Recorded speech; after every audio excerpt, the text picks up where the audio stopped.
Na kwa taarifa yenu, leo nimesoma hapa nikiwa nimekaa hapa, kesi ya ICC, mahakama ya uhalifu ya kimataifa, zimeingizwa kurasa 82 zinazoeleza kwamba watu hawa waliua watu zaidi ya 3,000.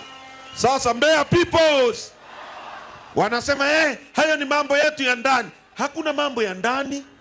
Sikiliza, ukizaa mtoto we mama wa kwako mwenyewe, ubebe mimba, ukae naye tumboni miezi 9, ukimzaa, ukitaka kumuua, majirani watakushughulikia.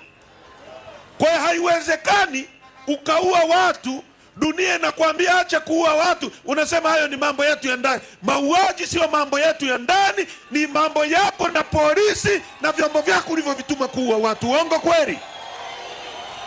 Dunia haitanyamaza. Dunia haitafanya nini?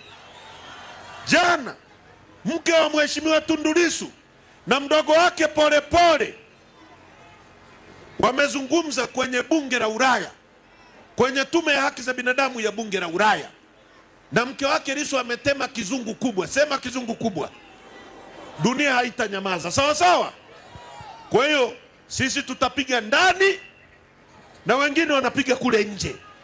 Ukisimama mchare, ukikaa mchare, ukichuchumaa mshare. Sawa sawa. Mbeya Peoples!